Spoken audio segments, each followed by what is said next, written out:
Good morning, beautiful people. So it's Thursday. We've made it through almost a whole week. I seen some videos online. Um, you know, this past couple of days with showing videos showing like different police brutalities or kind of like not like actual beatings, but like a little bit of intimidation going on, and just um, what someone view as injustice. Um, and it made me think about, like, once that camera stopped rolling, the person that's behind that camera who's filming it, or witnesses, or just people who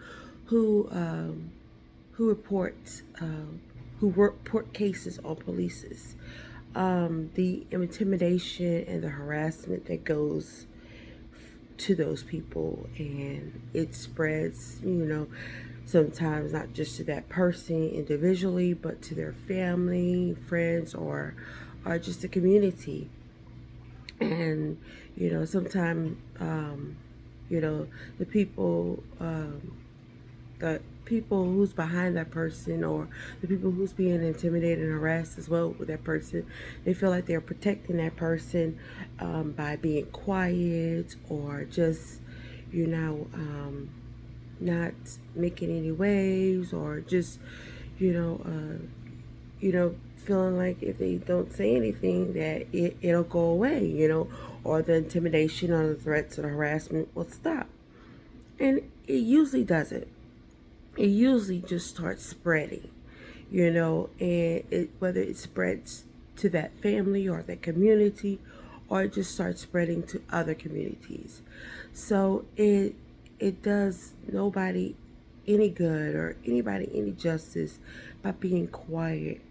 um I know that, when you have that big force sometimes behind that's coming after you, that people do get fearful and they do get scared, because especially even now, we're living in a time where there are cops who feel emboldened by who's in office, because they feel like there's no federal or state investigation that's going to come their way. So they feel like, oh, I can do certain things.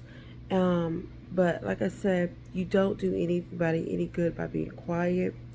If it was you, wouldn't you want someone, viewers in that person's shoes, you would want someone to say something, to speak up, and thinking about that person, if you're quiet, they feel alone. So, like I said, they feel like they don't have anybody, even though you feel like you're protecting them or helping them out. You're not, like I said. So, um, let's um, let's not be silenced when those things happen. We have to speak up even louder, and we have to protect each other, look out for each other, because there are, like I said, there are a lot of good cops, and we do need police officers, but we need police officers to do what that badge said: protect and serve the community, not those that's gonna terrorize and intimidate the community. We don't need those. And there are some cops that's going to feel emboldened, like I said, because of Trump and Trumpism, because they feel like this is their time, that they can get away with those things. We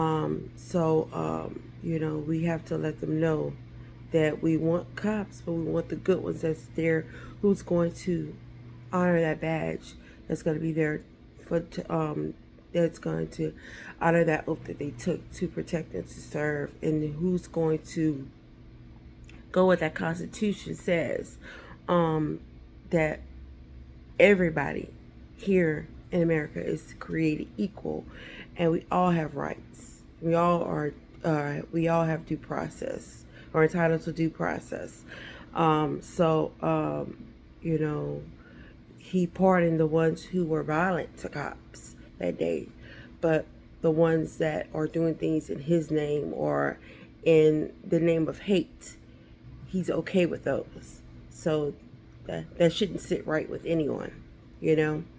So like I tell you, stay woke. If you're sleeping, wake the hell up. Like always, I'm a little country, I'm a little chic, and I'm going to always keep it street. Have a great Thursday.